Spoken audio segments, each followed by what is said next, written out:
Jana, you just opened up the prep room again. We don't need to go in there again, do we?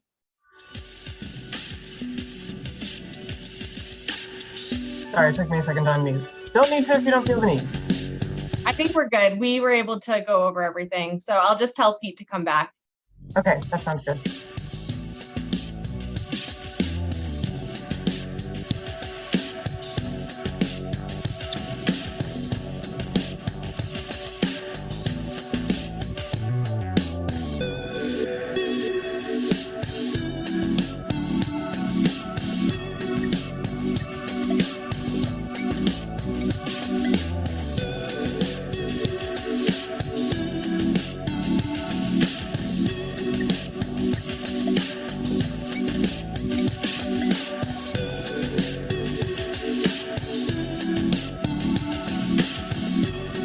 Hey, Jana.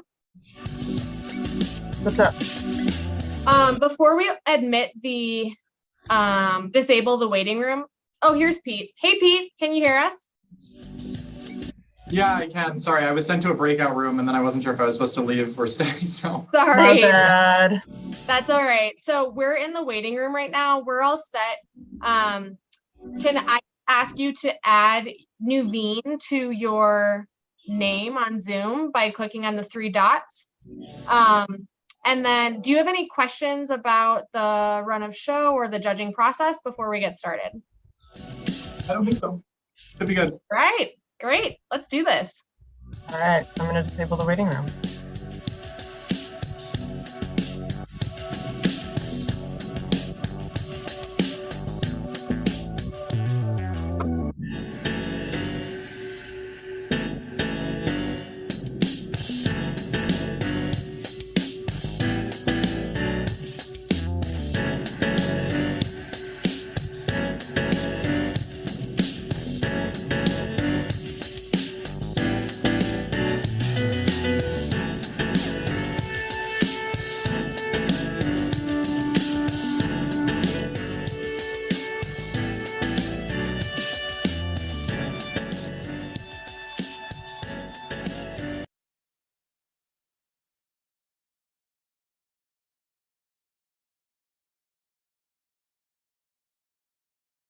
Welcome, everyone. Welcome, finalist teams. Welcome, final judges. Welcome, mentors.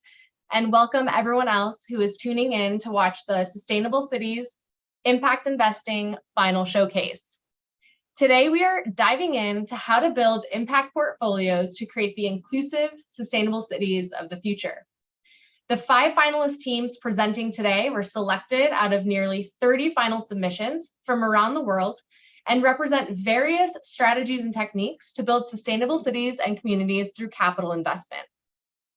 Finalist teams, congratulations to each of you for diving headfirst into creating an impact portfolio from scratch and for your accomplishment of making it to today's event. We are so glad you're here. I also want to thank our program sponsors, Nuveen and Lupoff Stevens Family Office, for their generous support and guidance throughout this program. Thank you for supporting meaningful educational experiences that allow our community to understand the potential and complexities of impact investing. We would also like to thank the employees at Nuveen who served as mentors over the last 4 weeks leading up to today's event for our finalist teams to prepare them for success today. Melissa Simic, Ashna Desai, Radhika Shroff, and Sam Hodis, thank you for your support and guidance of our finalist teams. We also want to thank Mary King from Aligned Climate Capital, who also served as a mentor. I now want to hand it off to the Managing Director of Responsible Investing at Nuveen, and someone who's been part of the development of this program since its very inception, Sam Hodis, to say a few words to our finalists. Welcome, Sam. Thanks, Hillary, and congratulations on everyone for making it to this point. Just wanted to, contextualize this a little bit. We at Nuveen have been focused on impact for quite a long time, and we wanted to provide an opportunity for the next generation of investment leaders to think about some of the challenges that we face in terms of having a strong business case and for investment performance for the clients we serve, while also thinking about impact and the challenges in the real world that a lot of our clients bring to us as they're thinking about who they want to partner with to manage their investment needs. So we hope that this hands-on experience, an experiential learning opportunity, really provided you all with a real-world experience about thinking about the challenges that impact investors face. And we hope that it was enjoyable, that you learned and you got a lot out of it. I also wanted to take this time to thank Hillary, Sam, and the Net Impact team for the tremendous work they did in pulling this together and providing a very detailed and thoughtful prompt and challenge for all of you to work with. And I want to thank as well Pete, Melissa, Roberta Lobo, and my other Nuveen colleagues for all the time and attention that they provided as well, taking time out of their day jobs to support this, which we felt was obviously so important to you as the next generation of leaders in this space. So with that, I will turn it back to Hillary. Again, well done, everyone, in getting to this point and in all of your efforts. And thank you for participating. Awesome. Thank you so much, Sam. All right, so now to our exciting task at hand. We have two primary purposes for our event today, which is to celebrate and commend the hard work that all of you have done to prepare for today. And secondly, of course, to identify the first, second, and third place winners of the 2023 Sustainable Cities Impact Investing Challenge. The first place team will take home a grand prize of $10,000, with the second and third place winning team winning $5,000 and $2,500 respectively. So here's the plan. After this welcome and introduction section, we'll begin the pitch presentations from our top 5 finalist teams. A quick note, or reminder rather, for our finalist teams: please make sure that your Zoom name includes your full first and last name so that we can pin you on screen while you're presenting. Each team will have a max of 10 minutes to present their portfolio, followed by 5 minutes of Q&A from our final judging panel. After that, we'll take a 10-minute break and then break into 2 breakout rooms on Zoom. The final judges will go into one room and the finalist participants will go into another. After 15 minutes, we'll rejoin here in the main room and announce the winners of the challenge. And finally, we'll close out the event with some announcements and final remarks and take a group photo before the event officially concludes. Next, I have the great pleasure of introducing our esteemed final judging panel. We are honored to have Elizabeth Chasia, the Investment Director at Momentous Capital, Randy Strickland, Director at Westfiller, and Net Impact Board Member, and Pete Murphy, Director and the Head of ESG and Impact in Private Equity at Nuveen. We'd also like to note that the final judges' comments today and their evaluations do not reflect their affiliated organization's viewpoints or stances. Judges, thank you for being here today, sharing your expertise with us, and helping us identify our challenge winners. All right, wonderful. So we'll now go ahead and start the finalist presentations. Finalist teams, a reminder that just as we practiced, I will count you down and I'll keep time for you. I'll say 3, 2, 1, and then you are free to begin speaking. A 1-minute warning will be given to you in the chat at the 9-minute mark. Judges, I'll also keep time for you for your 5 minutes of Q&A after each team presents. Finalist teams, please remember the order in which you're presenting. For the teams who are on deck, please have your slides ready to share screen during the presentation before you so we can swiftly transition screen share and stay on time. Audience members or finalist teams who are not presenting, please refrain from typing anything in the chat during the finalist presentations, including asking questions or giving positive praise or reactions. After each team completes their presentation and Q&A, you are welcome to provide praise in the chat or do reactions on Zoom if you wish. This is a friendly competition.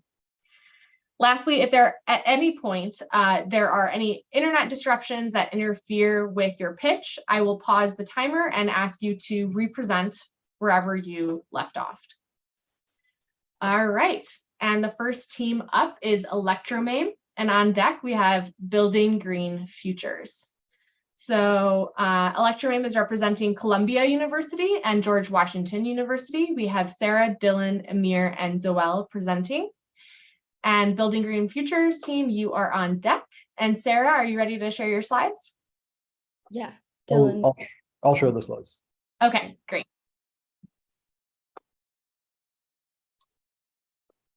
All right. Can you see that all good? Yes, your slides look great, Dylan. Right. Thank you. All right, and I'm pulling up the timer here. You have 10 minutes on the clock. And are you guys ready? Yes. All right, let's do this in 3, 2, 1. Welcome. We're Electromame, and today we're going to tell you a little about how we envision investing for a more sustainable future.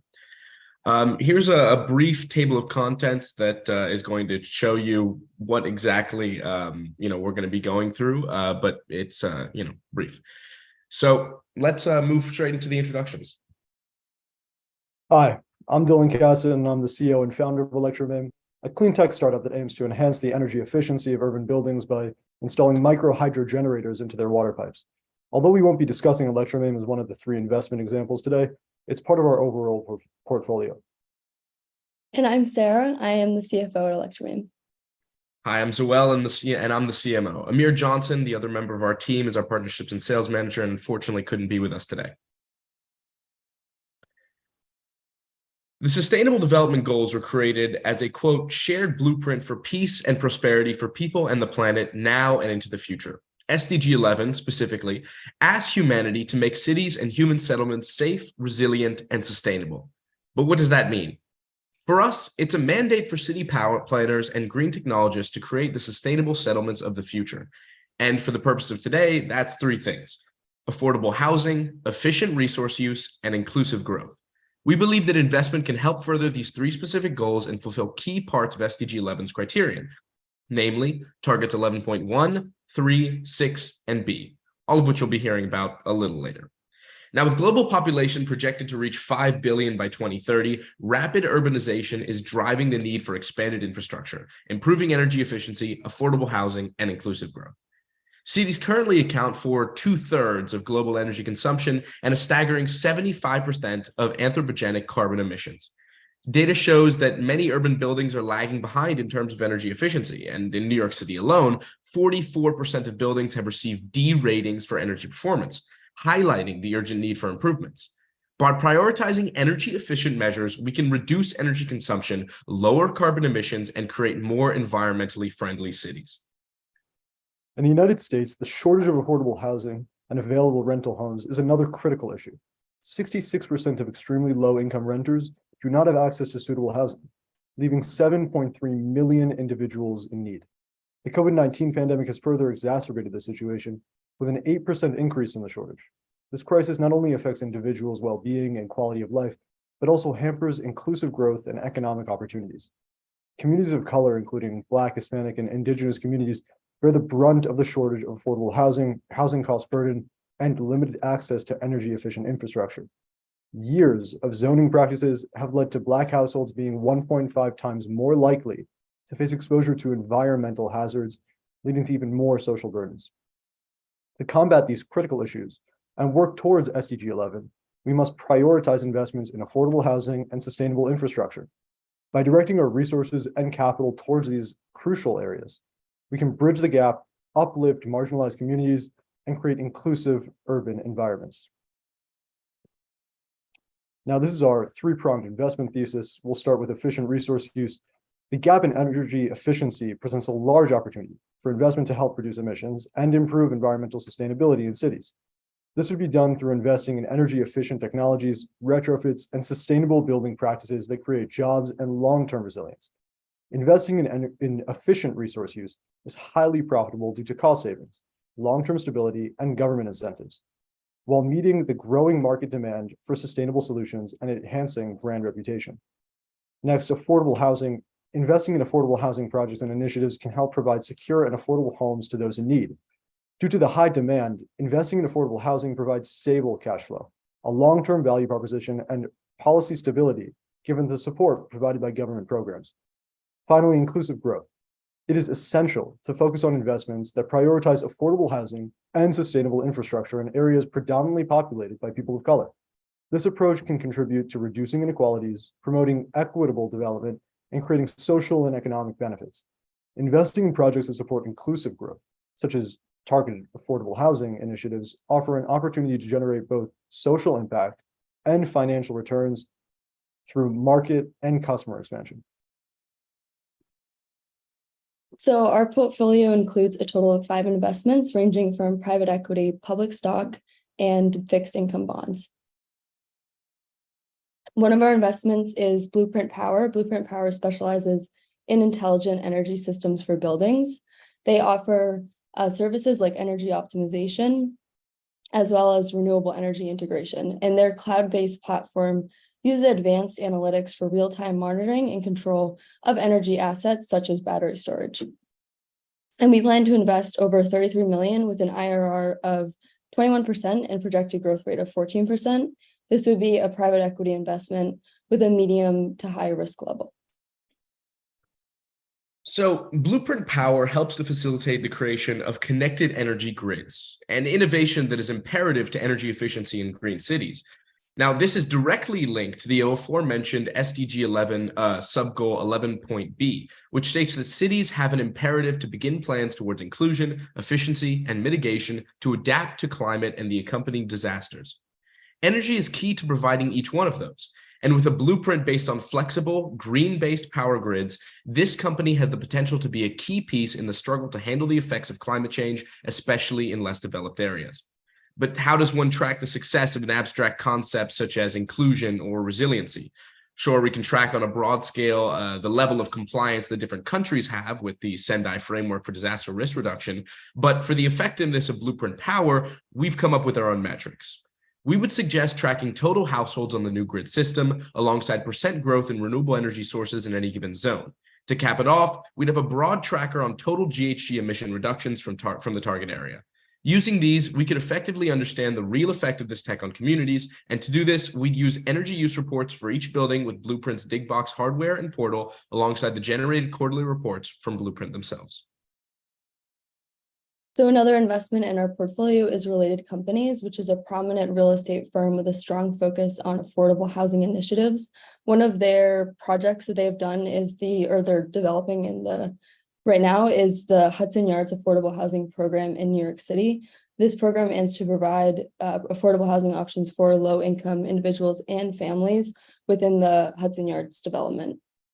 And this is an investment of around $34 million with a projected IRR of 18% and a growth rate of 8%.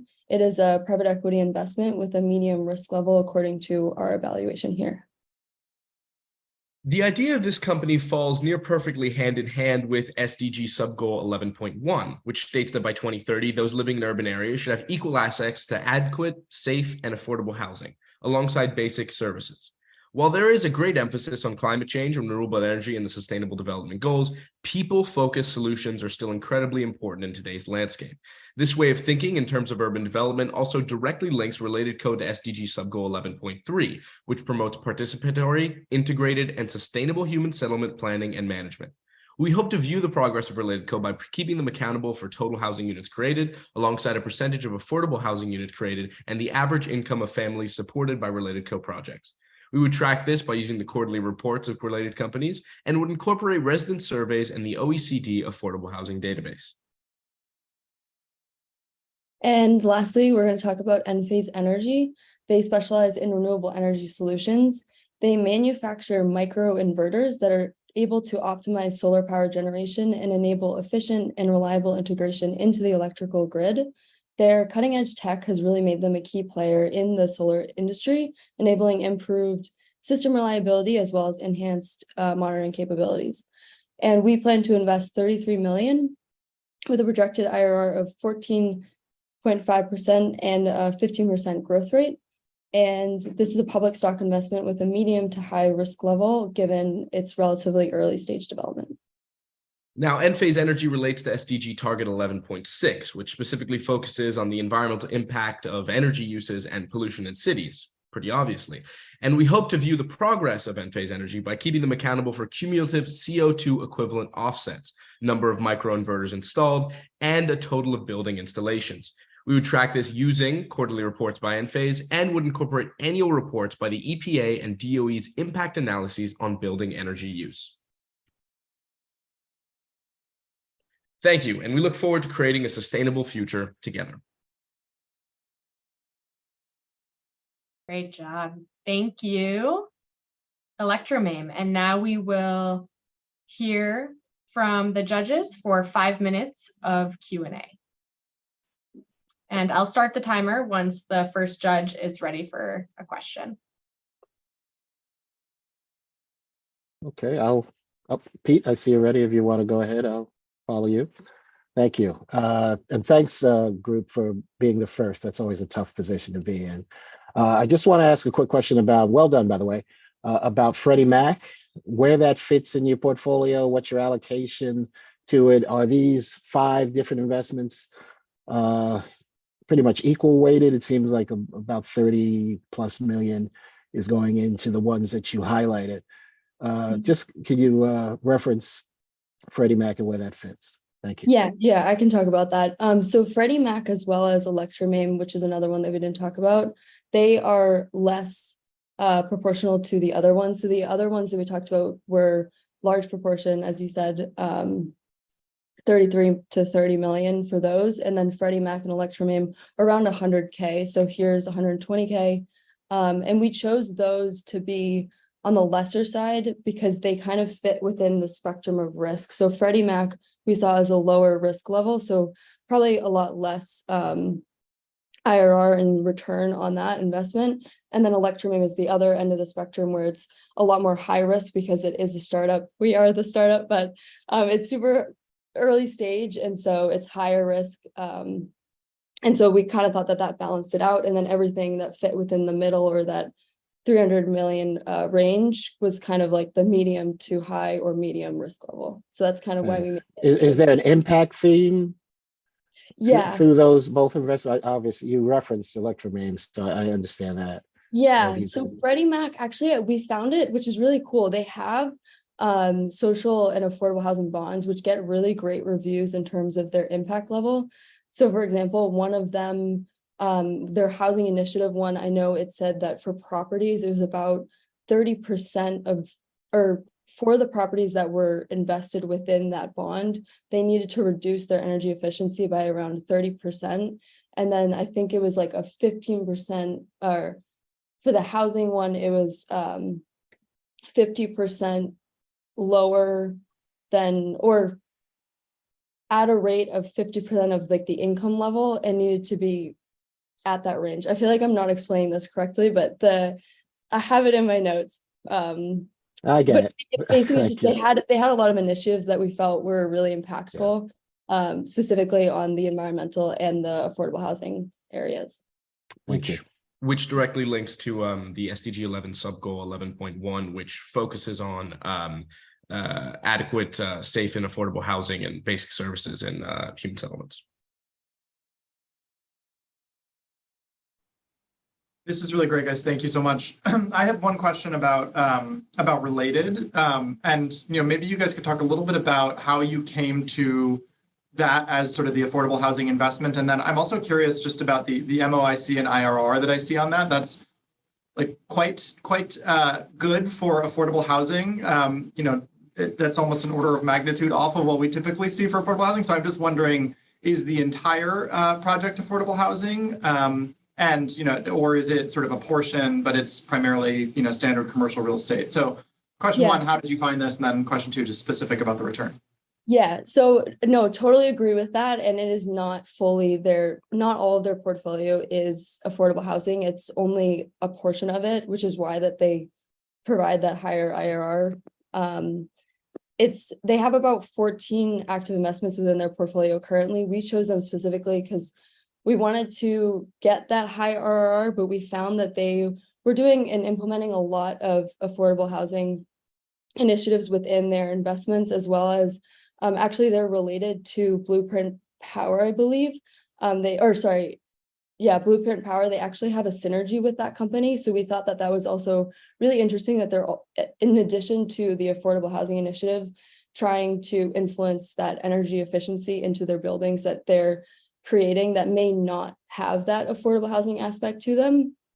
But overall, yes, agree. It's a higher IRR. It's a small proportion of, or I would say medium to small proportion of their portfolio currently, but hopefully that will grow. And we did see a lot of really cool examples within their portfolio for affordable housing that they're creating. So we were just really excited by that. Okay, we have 20 seconds for one last quick question or comments from the judges. Yeah, I think my question is a bit linked to Pete's. Like, can you tell me broadly about the exit opportunities that you guys see for your investments, especially the ones with the particularly high MOIC? I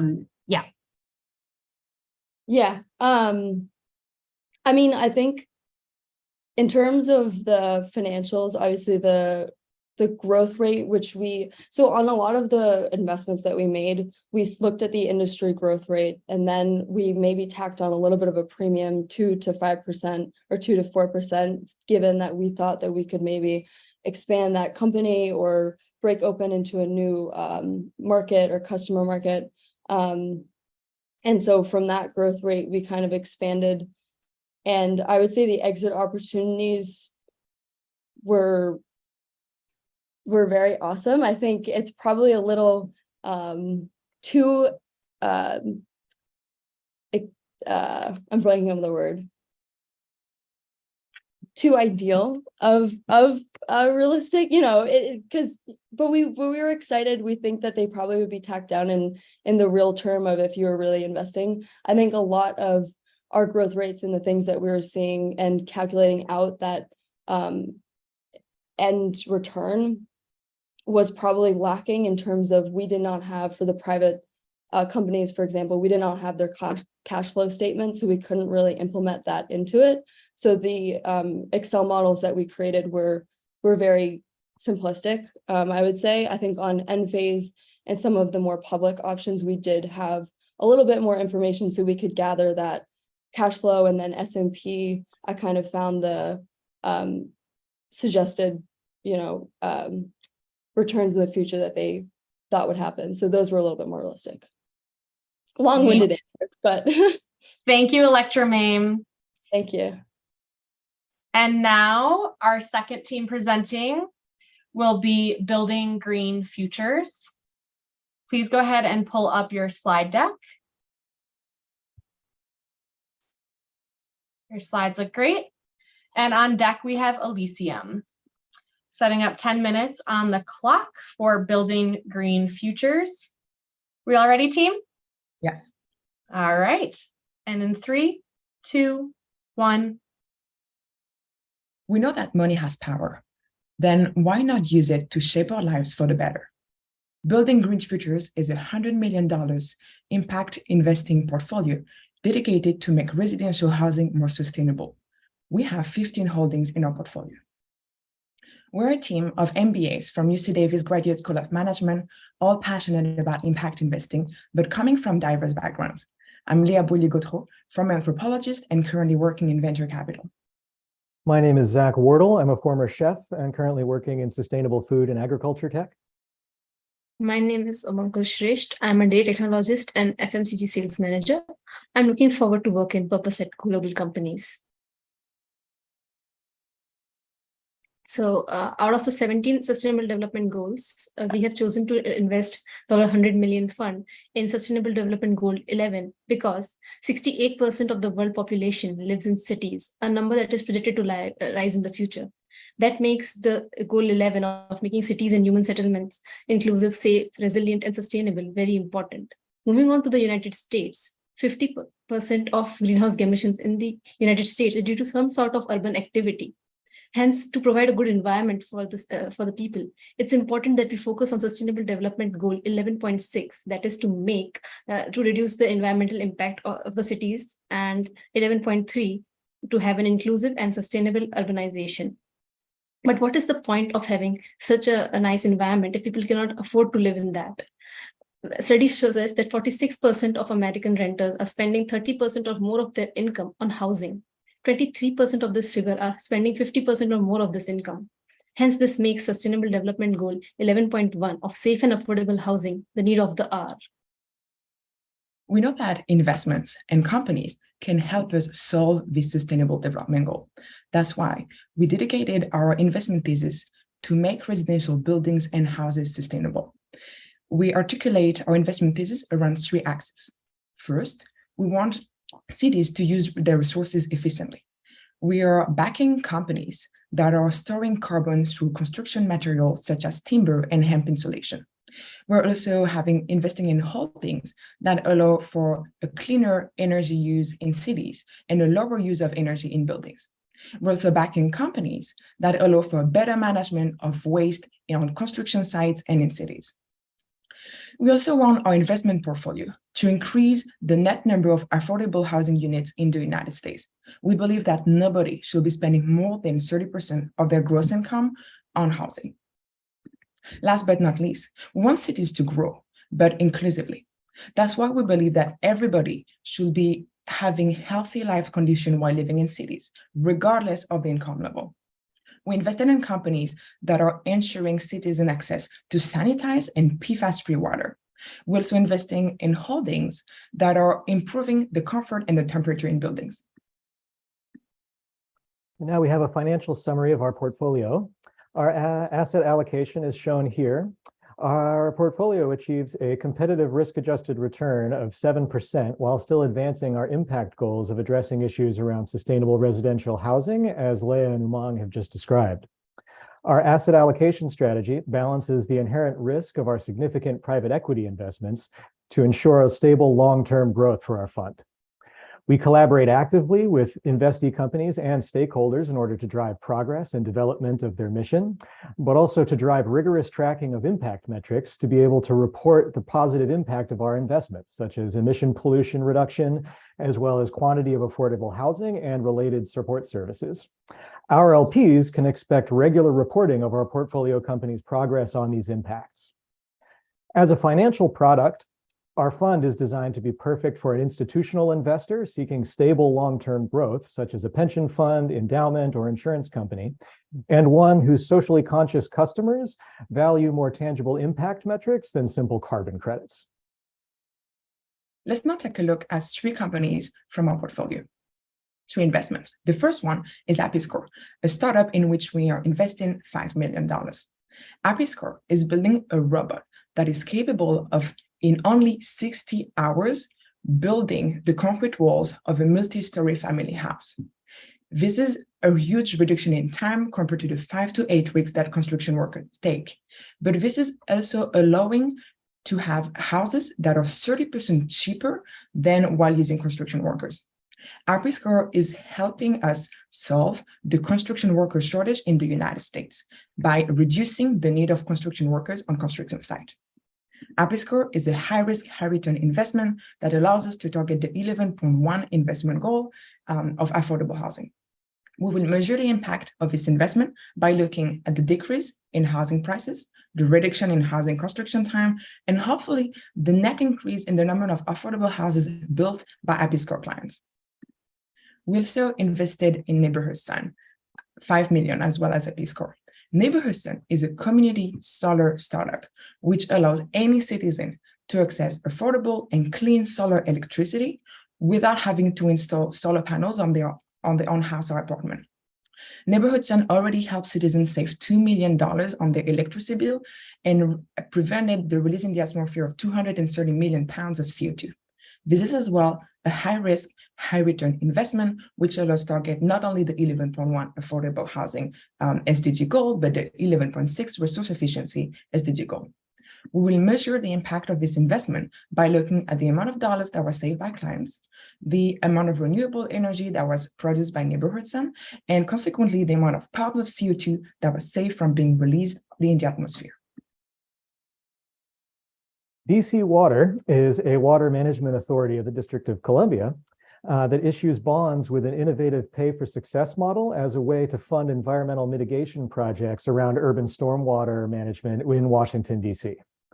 All of these goals are aligned with the SDG 11.3 and 11.6, and this work is in fact mandated by the Federal Clean Water Act.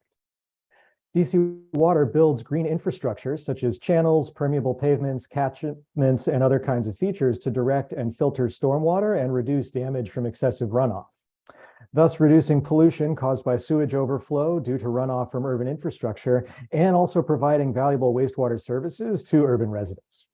To date, they have raised more than $300 million in funding for impact projects through issuing these bonds. These bonds from DC Water are a low risk level fixed income holding that balances the risk of our private equity investments in the firms that Leah just mentioned, as well as providing a source of liquidity for our fund. Their progress is measured by the following impact metrics. One, trace analysis of water quality pre and post management to show the effects of the actual process of the individual projects. 2, gallons of water under mitigation compared with previous years to show the expanding scope of the project. 3, a reduction of sewage overflow into public waterways, which is one of the core issues they were originally created to address. And 4th, in acres of public parks and green spaces created throughout the city through these projects for the whole community to enjoy. Moving to impact measurement. In the fund level, we want to measure the impact on the basis of our targets of resource efficiency, affordable housing, and inclusive growth.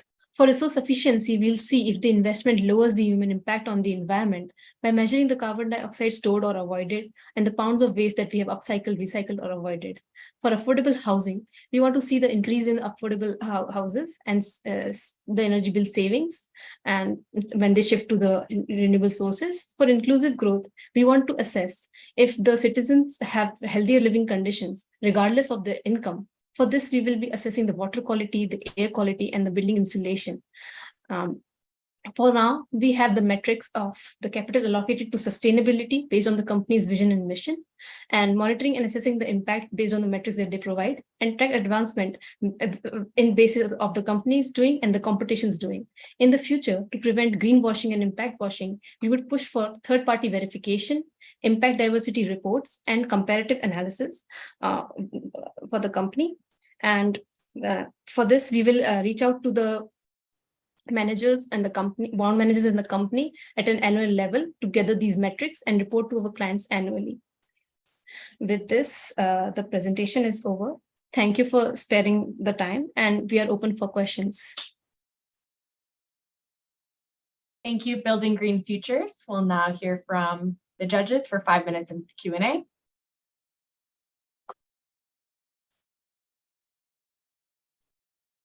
Maybe one question from my end, if the other judges don't have any.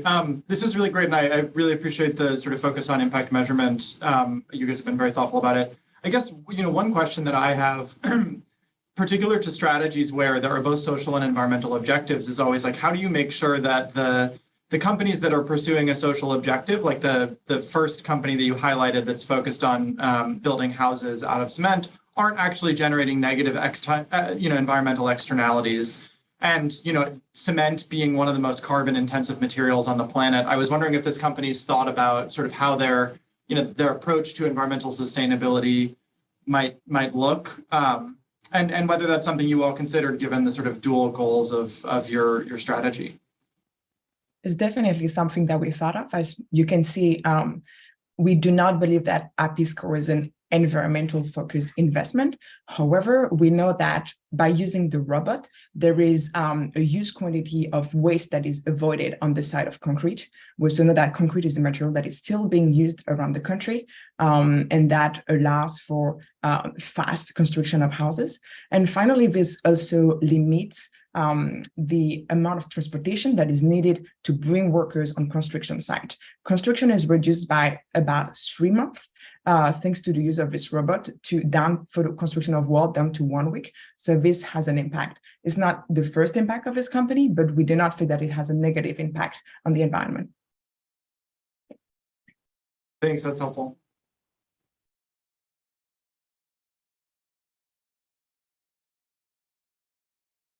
Okay, I'm happy to go next. I want to just focus a quick question on your impact measurement framework. If you could go deeper into that and talk about those outcomes, how you're verifying them? Are you comparing it? What are you comparing it to? What are the sort of the key metrics that are that you look at across any investment?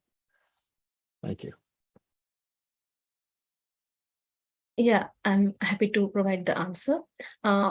These impact metrics are to measure that the three aims that we discussed earlier: the resource efficiency and affordable housing and inclusive growth. Basically, all of our private equity and funds are working towards the environment goals. And since we want to see how, we will reach out and ask for their metrics and then compare it with what improvement they have made in terms of the large in the cities. That's why we are collecting these metrics of the waste that they have recycled and what this waste means in terms of the future. And the affordable housing unit built, like if it has having livable conditions to the people, and if they have transitioned to green energy, then how many energy bills they are saving by transitioning to the green energy. I hope this answers your question. Yes, thank you. So I had a question about the two private equity investments, Apis Core and Neighborhood Sun. So how mature are these companies? I think the word startup was used, but are they revenue generating, or how long have they been around? Yes, so in terms of Apis Core has been around for, I think, something around 5 years. It is valued at over $100 million already, which is a pretty high valuation for such a startup. It made, to the last financial that I've seen in 2021, around $200,000 and was projecting close to $1 million for 2022. This is a company that actually built the biggest multi-story housing with a robot in the world that was in the Middle East, and it still has a few projects in the United States. And so when I was talking with the founder, it was about a year ago, they were launching the business and really launching commercialization. When it comes to Neighborhoods, and they have been around for about the same time, and they are generating revenues.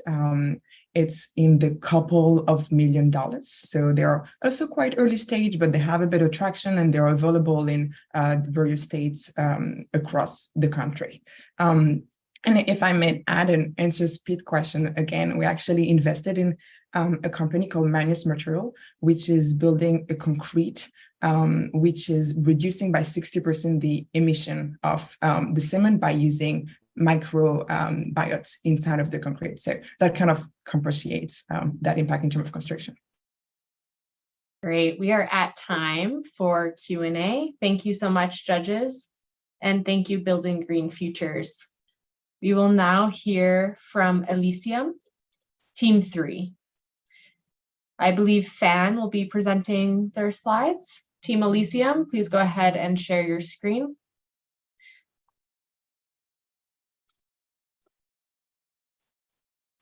And I have 10 minutes on the clock. Are we ready? Yes. Great. All right. And in 3, 2, 1. Hi, everyone.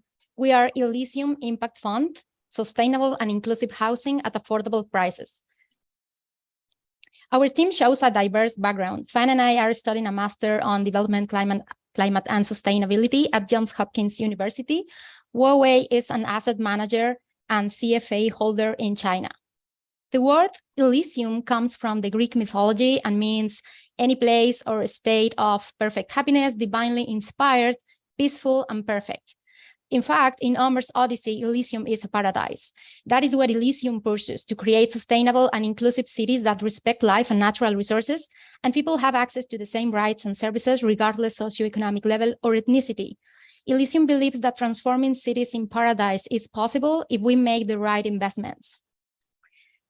Elysium focuses on 3 urban problems. The first one is the number of rent-burdened population is growing. People spending nearly 50% of their income on housing is increasing.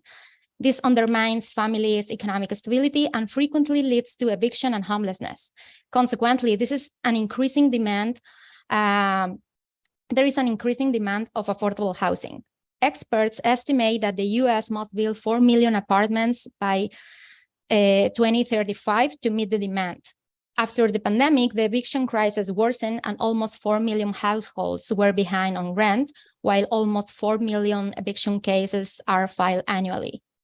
The second problem is building construction and residential energy use are the main source of GHG emissions. According to the UN Environment Programme, 37% of CO2 emissions came from the construction sector. Also, the building and construction sector accounts for more than 34% of energy demand. For this reason, the substitution of outdated appliances is crucial because they increase energy household consumption by 25%. The third problem is urban inequalities between high and low income inhabitants are rising.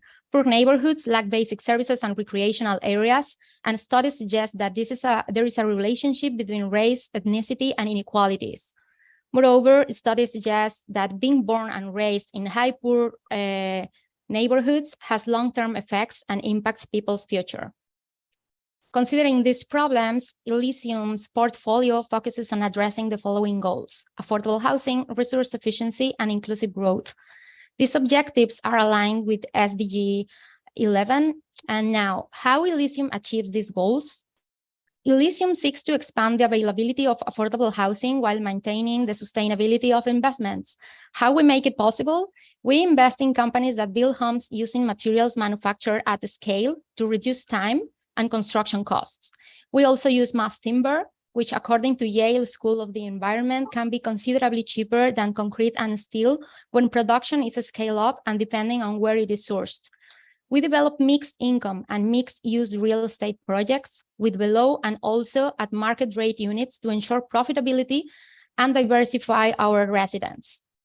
For the second goal, Elysium aims to mitigate new construction and residential daily emissions. How?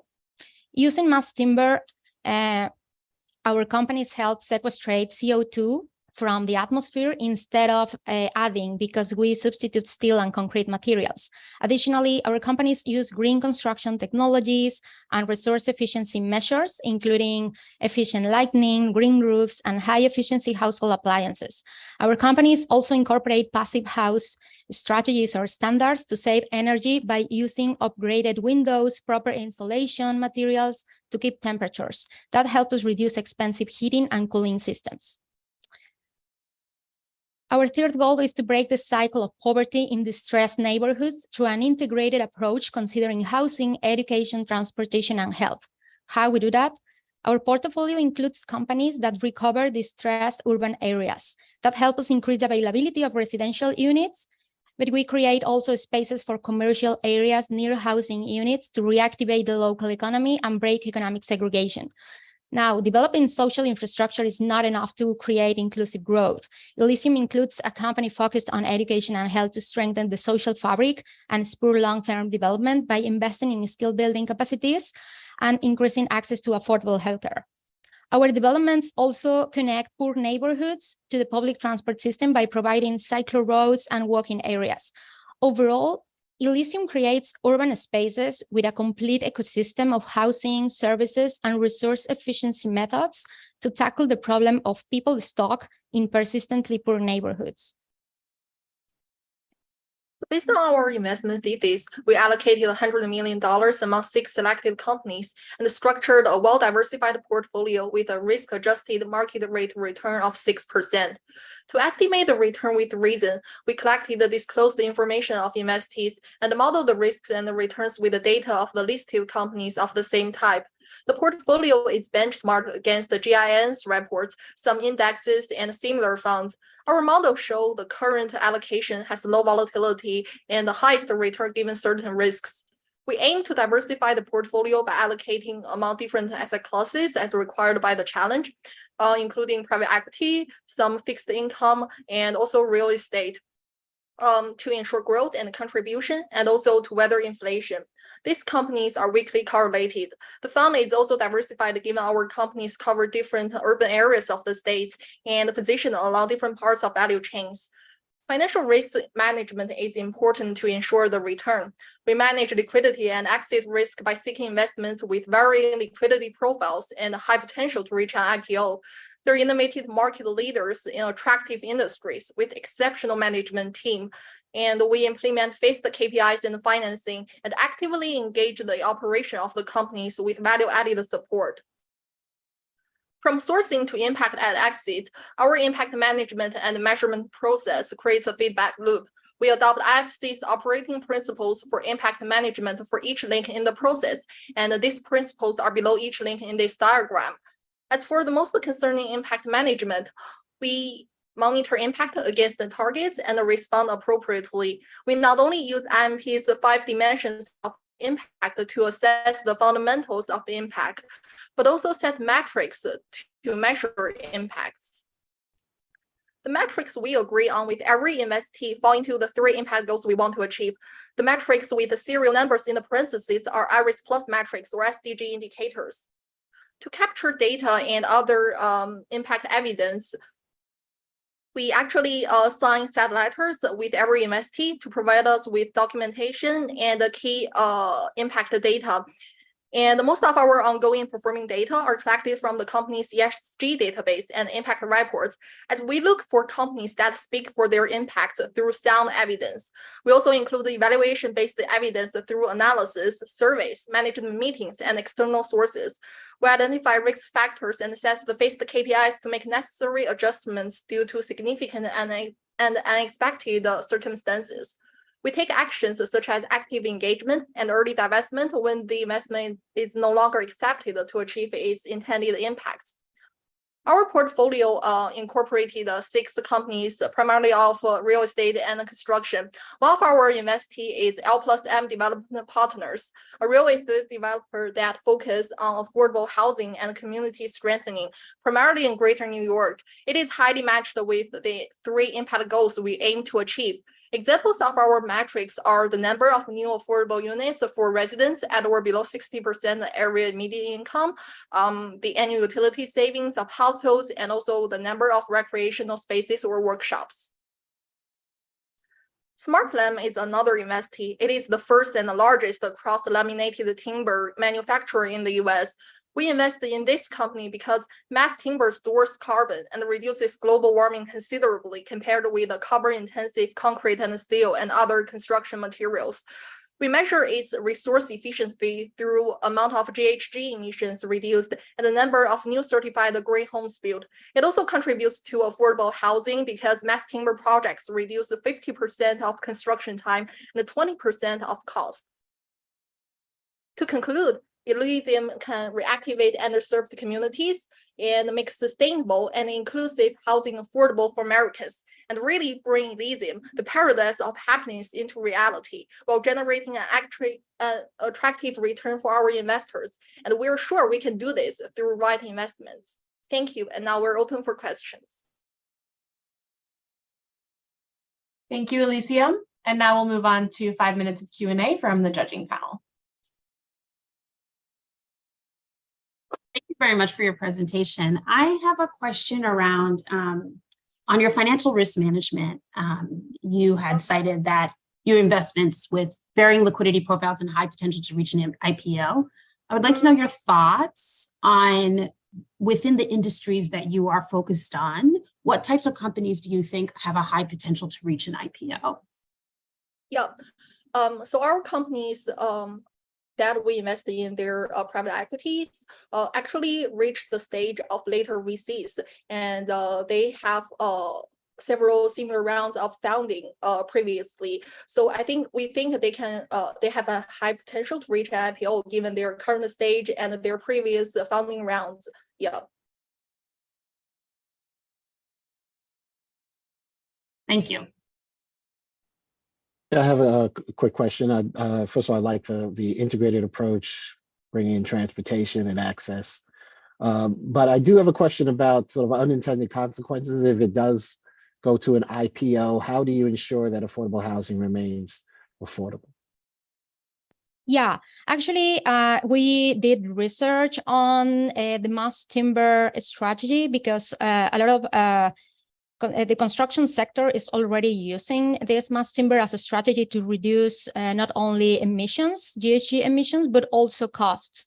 And according to the evidence we found, the secret of mass timber is if you can scale up the process. If you can scale up the process, you can reduce cost. And also we are using other construction materials produced at the scale. It's like when I heard about the strategy, I immediately think on something like IKEA. IKEA is selling cheap furniture because they have everything at scale. And that strategy exists in the construction sector. So that is our strategy for to achieve affordability.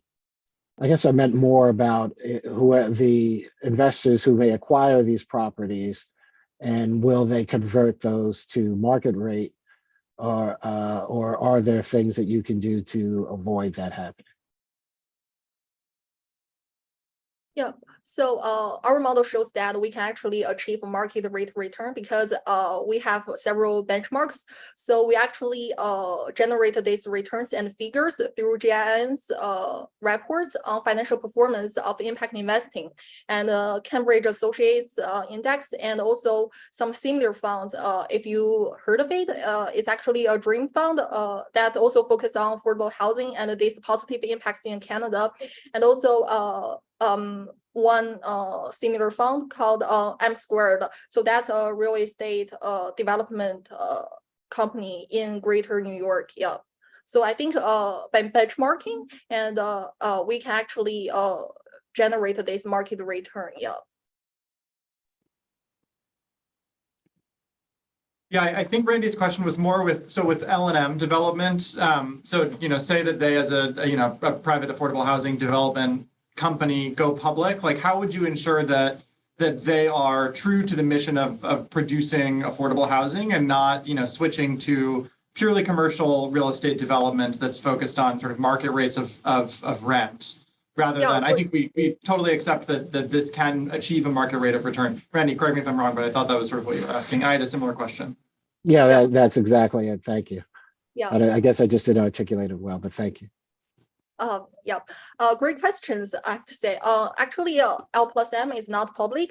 It is a real estate development in New York, and we think the reason why we can ensure that it achieves affordable housing is because this company actually has a long history of developing affordable housing real estate projects in Greater New York area, and also we will examine their affordable housing policies, and also we have restricted their policy terms to ensure that this impacts can last after we exit. Yeah, and also we have at least I think after browsing all the development projects that L+M have developed so far, like all their projects and the properties have at least 50% of affordable units for its tenants. Yeah, and it actually covers a whole range of income levels regarding the area median income. Yeah, so this is why we think this is a really good investment that can help achieve affordable housing. Yeah. Thank you, Elysium. We are at time for Q&A. And next we have Team 4 presenting Livable Cities Fund. So Livable Cities Fund, please go ahead and share your screen. This is ESMT Berlin. And on deck, we have Inclusive America. All right, ESMT team, are we ready? Your slides are great. Okay, great. Livable Cities Fund. Oh, one sec. In 3. Sorry. No worries. In 3, 2, 1. Livable Cities Funds. Better cities, better life, better future. What makes a city sustainable and community thrive? That was the burning questions in our mind when we start working on this fund. As a team of experienced professionals undergoing MBA studies together in SMT Berlin, we have lived and worked globally from the Asia, Europe, and the United States. We understand different contexts and possibilities to explore to achieve a really sustainable cities. And it helps that with our very diverse background from sustainability tech, FMCGs, energy, real estate, and urban planning, we understand the context of being the operator on the ground. And although none of us have had experience as impact investors, we believe that our experience working as an operator, as well as our really, really hard finance classes, can help us to solve the hard problems of today. How we house ourselves, how we manage our living today, and how we sustain that into tomorrow. Let's bring that to the US context, where we see three main problems. The first one is about affordable housing, where we see more than 7 million people are at risk to lose their home, and they have to spend more than 50% of their income to have security and safety just to sleep at night. Of course, a roof over our heads is not enough for a city to be truly livable. We need resources to thrive. But the way we produce and consume is still very wasteful. And energy, especially in our current energy mix of fossil fuel, is getting more scarce, expensive, harmful, and also bad for our environment. As a society, we also have spent more time being stuck in congestions rather than connecting with people. And that doesn't even include how people mobilize without cars. And this problem is prevalent in megacities, and the divide is even more pervasive in underprivileged community, people of color, and minority. There are many reasonable solutions to solve this problem, actually, but systematic support must bridge the funding gap to make them work. That's why we come up with Livable Cities Fund. We are creating an instrument of change, so our city can have a robust and thriving community, clean and healthy neighborhood, affordable housing, and sustainable mobility. Our fund is an actively managed fund that invested in 4 critical industry verticals for livable cities: how we house our families, how we power our cities, how we keep our city clean, and how we connect people through mobility, through sustainable mobility. This impact-first multi-asset fund invests in equity and fixed income to balance our risk profile. So we don't want to just taste our hand to the wind and hope for the best. We wanted to have a robust process on our portfolio selection. And that is why we use 4R principle in choosing our portfolio: managing risk, rewards, responsibility to our impact, as well as the resilience to changing macroeconomic situations. Our guiding principles are Our guiding principles are guided through our screening process, where we have straightforward 5-tier screening process. 3 on the top focus on impact, where we use negative impact screening board for general and specific asset class to ensure we exclude counterproductive investment for the impact we wanted to create. However, we don't want lukewarm impact. So the third stage uses a positive best-in-class screening method to pick the really impactful assets. Then and only then, we will use, from the investment pool, we will use risk-return analysis to achieve the hurdle rates that we want and combine them in step 5 as a portfolio to see how do they move together as a portfolio in the changing macroeconomic situations and stresses. Result of these impact investment processes becomes our portfolio. Now, let me walk you through our Livable City Fund portfolio. Out of 100 million total fund, we have diversified our investment into an almost 50-50 split between fixed income and equities, both private and public. The mix is aligned with our investment thesis to achieve a balance for our portfolio, where we carry more than 50% of our investment in low risk and moderate low investment. This gives us a guaranteed at least 6% return in a very worst case scenario if 100% of our private equity investment fail. Now, let me move to our private equity portfolio. Our private equity portfolio consists of 3 companies: QuickNet Energy, Lime, and Enterprise. All the firms have strong impact focus and relatively higher return, up to 20%. This also means that they carry relatively higher risk as well, but this is mitigated with their strong business model and also proven product success together with government backup funding and long-term agreement in place. Taking QuickNet Energy as an example, we selected QuickNet Energy based on its high potential to revolutionize energy transition while driving high financial return up to 20%. QuickNet Energy is an energy storage company that pioneer geomechanical pump storage technology, which are currently on track to be fully commercialized by next year. QuickNet Energy also has strong partnership with US government, Canada government, and big private names. And QuickNet Energy has won 10 million funding from USDOE as part of Scale Up program and currently has 10-year agreement with CPS Energy in San Antonio. Why we like QuickNet Energy? It utilizes proven old technology to solve current problems. Thus, it provides high assurance for success, and it helps us to transition low carbon economy workers. It also solves intermittency issues of renewable at 50% lower cost, and its modular technology is good for urban, to green grid for urban solutions. Moving on to public equity portfolio, we have Enphase, Brookfield Renewables, and Republic Services. All boast robust financial and business performance, evidenced in their strong balance sheets, stable cash flow, and they're also operating in essential businesses, thus making them less volatile and relatively resilient to macroeconomic risks. Let's look at Republic Services in detail. Republic Services is an industry leader in US recycling and non-hazardous waste disposal. It has a very strong financial performance with 3-year total shareholder return of 14%, and it is backed by 80% annuity type revenue source and 94% customer retention rate, which makes Republic Services a highly resilient investment for us. Impact-wise, Republic Services is also a good investment as it has made significant progress supporting circular economy and regenerative landfills through its cooperation, supporting SDG 11 priorities. Moving on to fixed income. Fixed income is our backbone to ensure that our portfolio remains resilient to macroeconomic risks, especially during this current climate. Thus, it serves as an ample safety net to ensure long-term impactful return to our fund.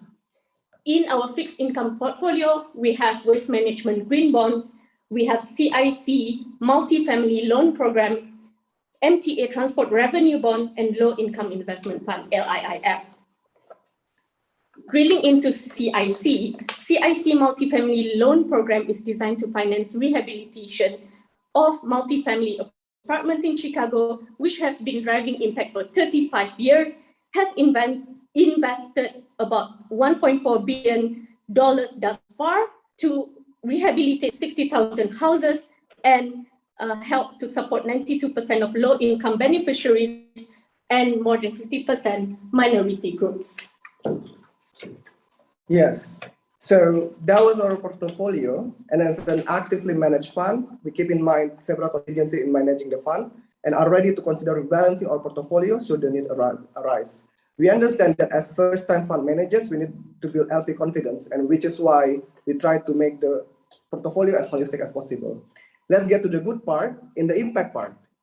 As a portfolio of impact first fund, we believe in fundamental impact monitoring to achieve our fund mandate. We track various metrics, including the number of affordable housing units created, job created, reduction of greenhouse gas emissions, and the amount of waste recycled. More than that, sustainability should serve all three pillars: environment, social, and financial. And that's how we have built our metrics to be done. All these metrics can be directly harmonized, connected to SDGs that we're also pursuing, and we tailor the global reporting standards to make sure that IRIS-G can be transparent and legitimate impact. These metrics have two types of monitoring: dependent reporting, which relies on the data that are provided by the companies that we're invested in, and independent due diligence that includes third party, and everything are standardized based on the global standard that are legitimate. Next. We wholeheartedly believe that our investment approach and impact monitoring can unlock the solution to address the problem in the affordable housing, resource efficiency, inclusive growth, and medium term. In the long term, this can create a compounding effect that genuinely creates the sustainable, livable city that we dream of. In conclusion, with a clear investment principle, a deliberate and thoughtful monitoring processes, and a robust theory of change, the Livable Cities Fund can truly create sustainable cities and communities by bridging this funding gap in the very four critical infrastructure. So if you believe in the dream, we welcome you to join us to create a Livable Cities Fund. Better cities, better life, better future. Thank you. Thank you, ESMT Berlin and the Livable Cities Fund. Will now open the floor to judges Q&A.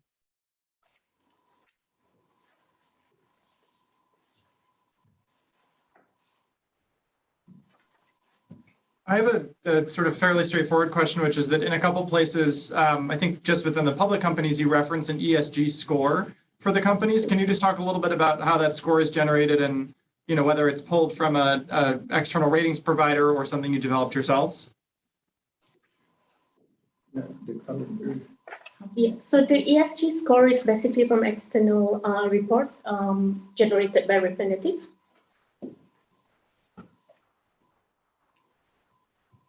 Got it. Thank you. Yes. My question is more sort of operational in nature. I noticed, so you have a combination of private equity and then public securities. I believe you've got a cash position, if I'm not mistaken, of 13%. No, we don't. You have no cash. Yeah, we only have public, private, and bonds. Okay, I'm looking at the appendix and the portfolio outline. It has 87% allocated to various investments. But my question is more about liquidity, and because so much of the portfolio is in publicly traded securities, is there a limit on liquidity to investors, and how does that then impact your ability to invest in perhaps the more impactful private securities or private funds? Yes, thank you for the question. So if I understand it correctly, how do we manage our liquidity? So as if there are new opportunities that are way more impactful and way more suitable to our fund, we can still tap into that while not locking up too much of our fund. Is that correct? Yes, actually, yeah, the page I'm looking at that I have is a little different. It looks like you might have updated it, but yeah, it's still the same question exactly you just as you described. Yes, so we do not put this in our presentation, but basically we are thinking of investing only 80% of our NAV for now, and then making sure that we really, for private equity, we really engage them continuously so that we can understand and influence the decisions for the impact that they wanted to create. Because private equity is much more, let's say, influenceable, and when we believe that by picking the winner early using the several layer of investment criteria, we believe that we can make sure that the investment in the first place is a good investment. However, to make sure that it's not locked up, we also have several rebalancing criteria. So if, for example, the investment tanks, or if we see another opportunity, we can rebalance the portfolio from our public equity or from secondary markets to generate that liquidity. But we believe in long-term investment, so we manage. So our approach will be to make sure that we have a robust criteria and also robust engagement with all of our portfolio instead of chasing that short-term potential impact and potential gains. Thank you. If that makes sense. Thank you very much for your presentation, and I also applaud you for having some level of failure and, that you put in, I think, on the 7th slide. So sort of adjusted for that.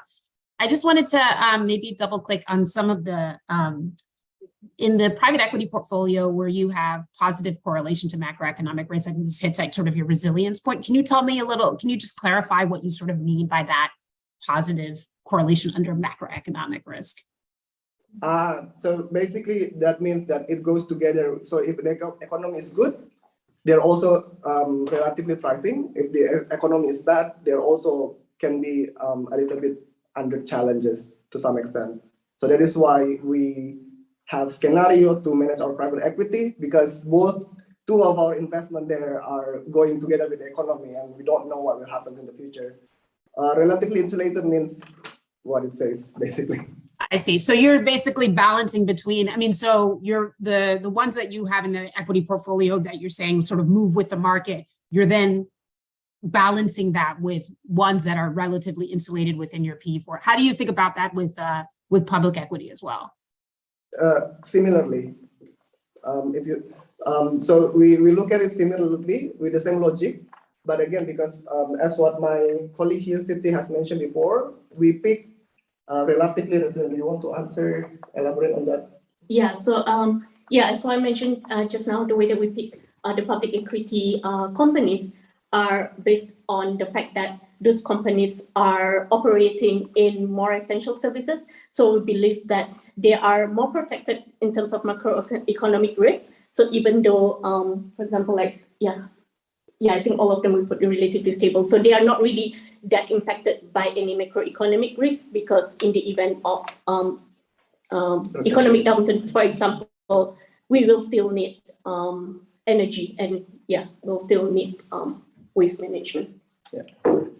Great. Thank you, ESMT Berlin. We are unfortunately at time, so we're going to move on to our fifth and final team, Inclusive America. Inclusive America, please go ahead and bring up your slides, and I'm pulling up 10 minutes on the timer. Thank you, Hillary.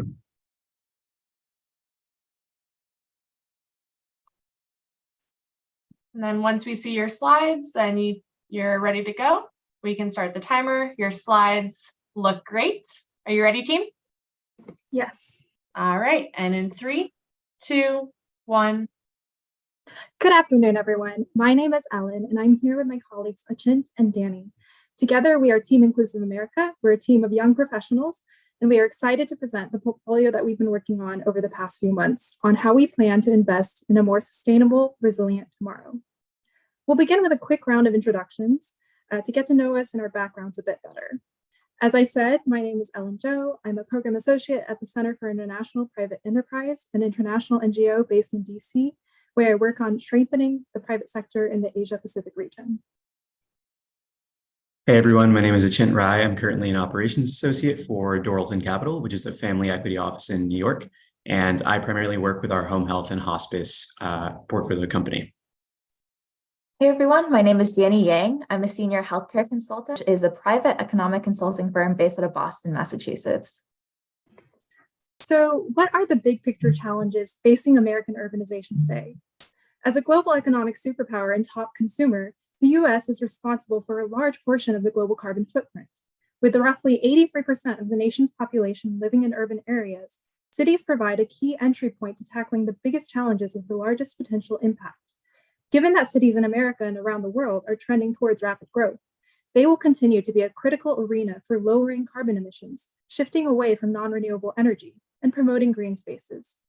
However, environmental sustainability is only one piece of the bigger picture to building healthy, resilient, and inclusive urban communities. As we improve cities, making them greener, building infrastructure, inviting business and innovation to take root, a negative externality of these investments can be displacement and gentrification. In my current home in Washington, D.C., driving around, you can see the tangible and stark effects of racial and income inequality. The same neighborhoods that have reflected a sharp increase in housing prices since 2000 also registered the steepest declines in the Black population. I would like to emphasize here that gentrification is a nuanced issue, and not all effects of gentrification can be characterized as simply good or bad. However, there is clearly room for more inclusive and participatory urbanization that highlights the role of legacy residents and integrates affordability into city improvement plans. To achieve our climate goals and avoid the discriminatory effects of gentrification, efforts to invest in long-term sustainable urban development in America must holistically and dynamically tackle both environmental and social issues. This leads us to our investment thesis and 4 areas of impact. Our portfolio aims to build synergistic and sustainable pathways to lowering carbon emissions and promoting circular economies in cities, while simultaneously driving people-centered urban development through community empowerment. We tackled this mission under several themes, inspired by the impact performance themes as set forth by this competition. We invest in sustainable consumption, promoting efficient circular economies and reducing greenhouse gas and carbon emissions. We ensure an adequate, affordable housing supply that prioritizes housing security for legacy residents through investments in community land trusts. We improve community resiliency, strengthening financial and cityscape infrastructure that absorbs shocks in the wake of economic volatility and natural disasters. And finally, we make sure that we empower people's livelihoods through investments in companies that recruit underrepresented talent and provide affordable childcare to enhance women and parents' participation in the workforce. Taken together, our multifaceted investments tackle both major environmental issues and social barriers, guided by UN SDG 11. SDG 11 aims to make cities inclusive, safe, resilient, and sustainable. Target 11.1 correlates to affordable housing, 11.3 aligns with community resiliency and livelihood empowerment, while targets 11.5, 11.6, and 11.7 align with our sustainable consumption goals. And now I will pass it on to Achint, who will talk more about our investment portfolio. Thank you, Ellen. So at a high level, our investment of 100 million builds a portfolio across a few different asset classes. With the forecasted growth rates for each asset class, we expect over a 10-year time horizon to net an overall return between 10 to 11%. We further adjust growth rates for each deal by their individual risk and upside characteristics. For instance, our expected return on Proterra, which offers zero-emission bus fleets, adjusts for the tailwinds we believe support future growth in emission-free transportation. We don't treat this investment the same way as Dorothy, another PE investment which focuses on a different addressable market in an industry with an entirely different outlook. We also wanted to ensure that our portfolio represented a balance in addressing both the impact areas and the targets of UN SDG 11. Each impact area holds at least 20% weighting in our portfolio, and sustainable consumption, which groups together 3 different SDG 11 targets, has slightly more weight attributed to it. Now we'd like to walk through a couple selections from our portfolio that best capture our investment philosophy. The Green City Coalition is one of our real estate investments, where we've doled out $6 million to invest in their community land trust, which helps renew green space and foster biodiversity in the St. Louis community. All 3 team members here attended university in St. Louis, and I myself grew up in St. Louis. From our time there, we learned how suburban migration, redlining, and poorly planned housing projects rendered a once bustling city center to one now littered with abandoned lots and worrisome vacancy rates. Given the projected increases in demands for land, and therefore increases in land valuation, we believe that investing in a community land trust will go a long way to creating tangible change and blazing a trail for the future, given that the investment will support some of the city's brightest minds to pave its way as a model for a sustainable city of the future. I'll hand it off to Danny for our next selection. Thanks, Achint. For our next company deep dive, we wanted to showcase one of our PE investments.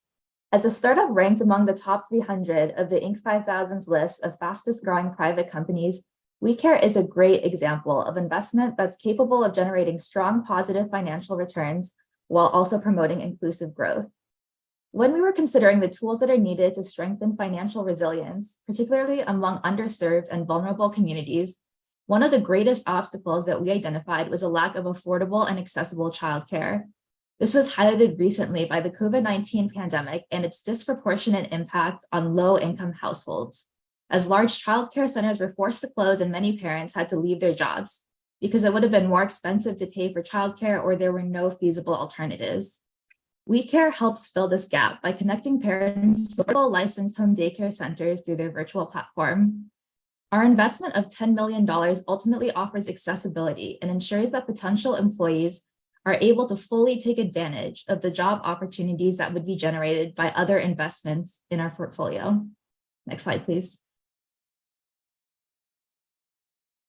This brings me to our next point, which provides a few examples of the different impact indicators that we considered in our impact measurement plan.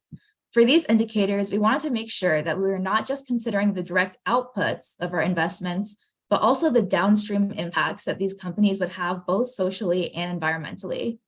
For example, when it comes to sustainable consumption, one of our investments, Cab Solar, produces the cable wiring support that's used for solar projects.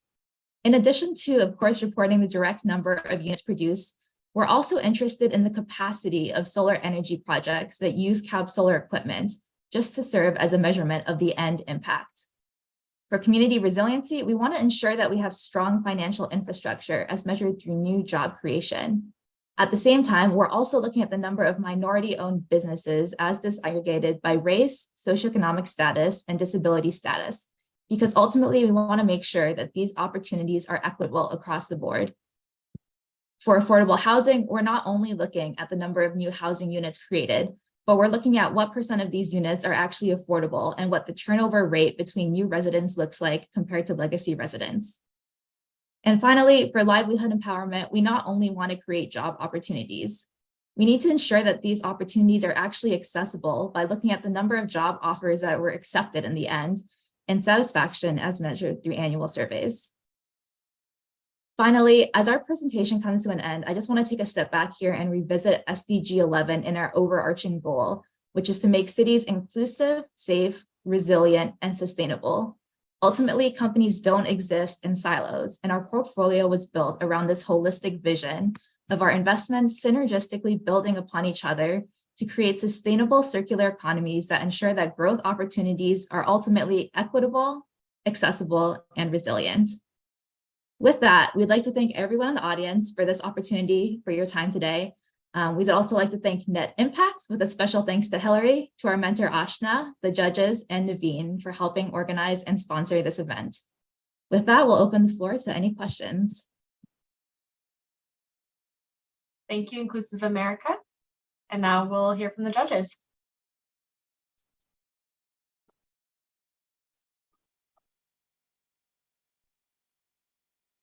I can go first. I have one question just about asset allocation. It seems like you guys are in a lot of illiquid, so 75% private equity plus some real estate, which I imagine is relatively illiquid. How did you think about that allocation versus, maybe a little bit more to sort of more liquid asset classes? Yeah, definitely. I can take that question. So that is a great point. And I think that was something that we evaluated early on. I think part of the investment philosophy here was just kind of tied to, where, our mission was aimed with long-term growth and what investments provided us that. We found that with public securities, obviously there are a lot of companies here that we could have invested in and kind of gotten more liquidity out of. But I think given that we wanted to kind of entrench our sort of investment in these longer term projects that require a little bit more of a commitment, that kind of informed our asset allocation. So that was just part of the philosophy. Thanks.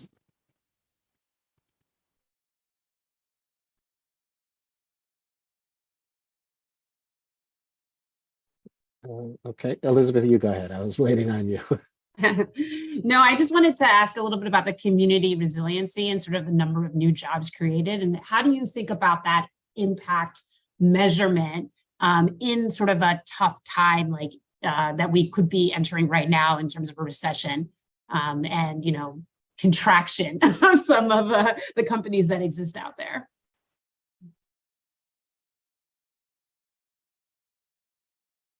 Yeah, That's a great question. Sorry, go ahead, Ellen. You can add anything you want after Danny. But I think we just work closely with the company to develop that metric, taking into account, macroeconomic forces as well.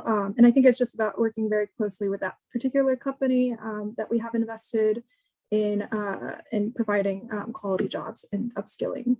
Danny, do you have anything to add? Yeah, I just wanted to jump in here and say as well that one of the benefits to our portfolio is that a lot of times the ultimate goal of our investments are multifold.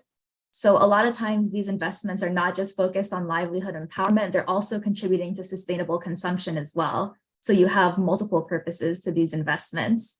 So for example, Cav Solar, that's a company that is committed to providing jobs to people with disabilities and with blindness in certain areas.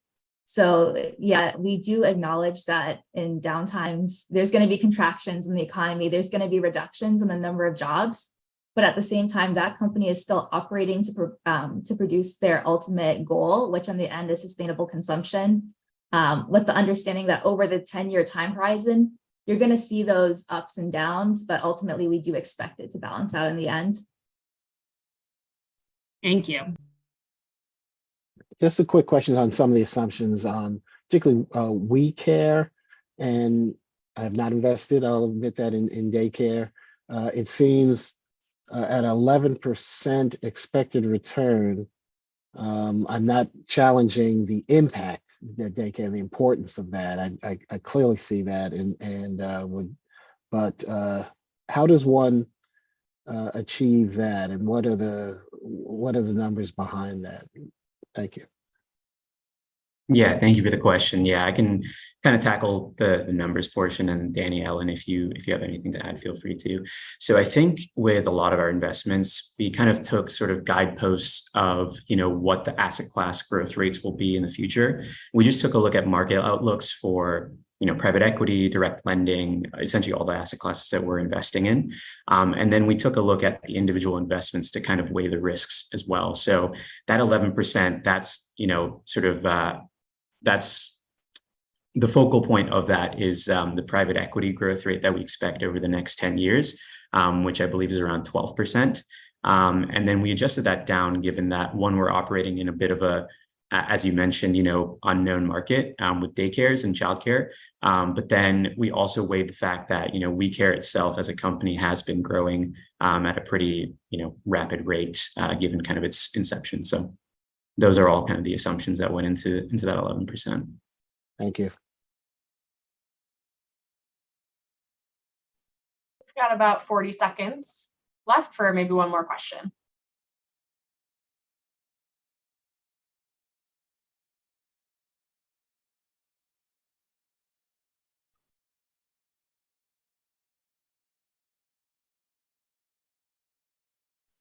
All right, if there are no other questions from the judges, we will go ahead and move into our 10-minute break. So we're going to pull up a slide here, and thank you very much, Inclusive America team, and thank you everyone for presenting. Judges, as a reminder, you can use this time to complete your scorecard if you need it, and to please send your final completed scorecards to sustainableCities@netimpact.org. So please come back, plan on coming back to your computer or to this event at the 40-minute mark, about 9 minutes from now. Enjoy your break, and we'll see you soon.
Thank you, Jana, for being our event DJ today. And welcome back, everyone. Let us know you're here by coming back on camera.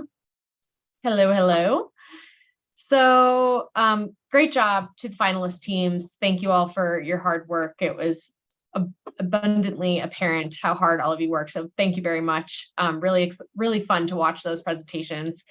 We are now going to enter 15-minute breakout rooms. There's going to be 2 rooms, one for the final judges and another for the finalist participants. You will be assigned to the appropriate room when the rooms open. So all you have to do is just join when the pop-up comes up. And if you have any issues joining your breakout room, just let us know in the chat and we will automatically assign you.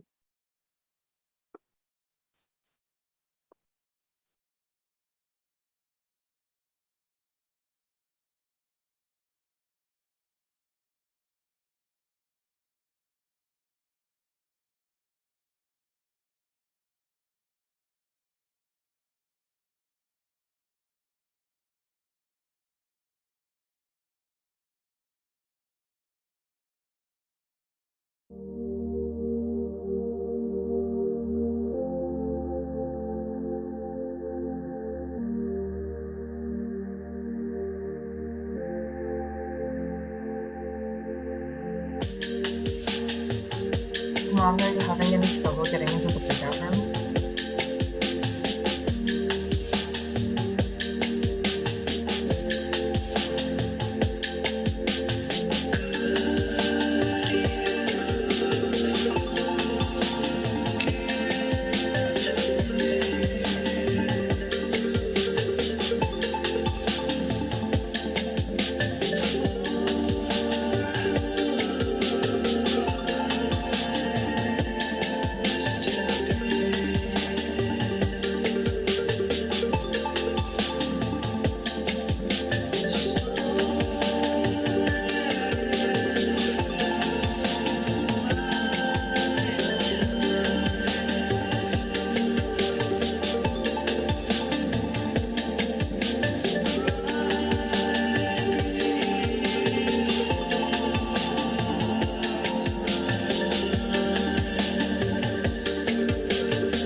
I was muted. Hello, everybody. Welcome back.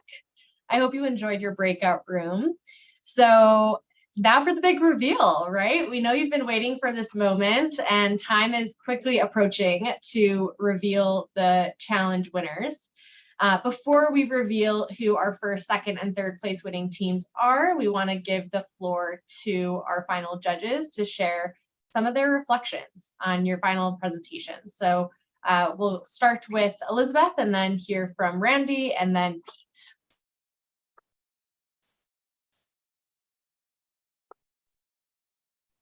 Great. Well, I just want to thank all of the teams. I mean, I just want to say that this was a really tough exercise, what you guys were doing and building a portfolio, trying to balance the asset allocation of that portfolio, looking at companies that could really fit in, understanding and estimating what the returns would be. So I just want to say that that's a really hard exercise, and you guys did a fabulous job, and I loved all of the presentations, and I'm just excited for the impact investing sector as a whole, that you guys are interested in it and want to join in. So strength in numbers. And I think my only sort of feedback is, as you look at, building a portfolio, evaluating what the risks would be. I think failure is part of the process in terms of building a portfolio, and some companies don't do as well as you hope that they will.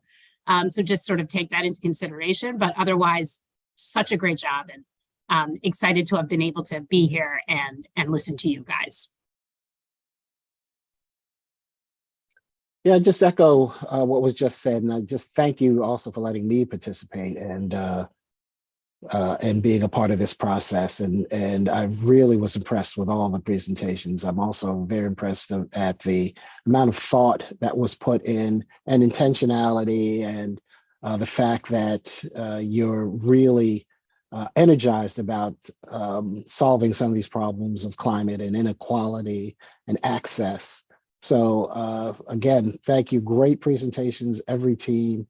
And I'm really excited about this space, and hopefully we'll be running into each other at various impact investment conferences. So I'm looking forward to seeing you on the circuit. Yeah, I mean, I would echo the other judges' comments. Thank you guys so much for the work that went into this. I for one, was super impressed by just how much went in and in developing these portfolios. And, sort of reflect on the fact that when I was in school, the concept of impact investing didn't necessarily exist. So it's super exciting to see, the sort of focus on this and the level of expertise that you all have, while in school. I think it bodes well for the impact market going forward. So thanks again. Thank you, judges. Fantastic. All right. Well, now for the moment of truth, we are delighted to share with you the winning teams of the 2023 Sustainable Cities Impact Investing Challenge. In descending order, from third place, winning the $2,500 cash prize, is Building Green Futures. Congratulations, congratulations. Fantastic job, Building Green Futures. Second place, winning the $5,000 cash prize, goes to the Elysium team. Congratulations, great work. And now for the grand reveal of the first place team, winning our $10,000 grand prize, goes to the Livable Cities Fund, representing ESMT Berlin. Let's unmute them so we could hear that celebration happening in Berlin. I see they're all hugging each other. I love it. Congratulations, ESMT Berlin. Oh my God. Oh my God. Huge congratulations on behalf of the final judging panel, Net Impact and Nuveen. The Livable Cities Fund, again, is based out of ESMT Berlin, representing Teng Teng, CT Dowd, Jonathan Davey, Maggie Gao, and Yang Yang Ma. Congratulations, ESMT. Thank you so much. Appreciate this chance. So as we begin to wrap up today's final showcase, on behalf of Net Impact and our program partners, we want to thank our finalist teams for the hard work and dedication that you all put into your presentations today. Thank you so much for all of the work that you've done to make today a success. And next, we would like to go ahead and take a group photo as our tradition as part of Net Impact's events, in person or virtual. And my colleague Jana is going to go ahead and take the photo for us. So if everyone could come on camera, and then Jana, let me know when we're all set to take the photo. We'll take a few for good measure. Jana, are we all set? Great. All right, everybody smile big and we'll take a photo. In 3, 2, 1. Great. And then maybe one more with lots of energy. So if you want to throw your hands in the air, do a funny face, we'll take one more for sharing on social media to represent today's event. All right, Jana, let us know when you're all set. In 3. Are you good, Jana? Oh, okay. 1 sec, sorry. Okay, we're good. All right, in 3, 2, 1. Woo! Great. Thank you. All right, so let me get my slides up here again. All right, so we also want to request that you take a quick 2 minutes to fill out today's event survey and let us know what you thought of today's event. We invite the final participants to take the survey, and we really appreciate your feedback. We review all of these surveys and helps us ensure that we can run smooth and effective experiences like this in the future. So thank you for taking the time to do that. We also invite folks to stay connected on our LinkedIn group. So we'll have a private LinkedIn group that is only open to the mentors, the program sponsors, and the finalist participants here today. So we will share that join link in the chat. And then finally, of course, we want to thank our program partners once again, Nuveen and Lupoff Stevens Family Office, for making this program possible and supporting the next generation of impact investors. We also want to give a huge thanks to our final judging panel, Elizabeth Chasia from Momentus Capital, Randall Strickland from West Fuller, and Pete Murphy from Nuveen. And last but certainly not least, thanks to everyone who tuned in to this event today on our YouTube live stream. We appreciate your interest in the program, and we hope you enjoyed today's final showcase. Have a wonderful day, everyone. Stay cool, and congratulations to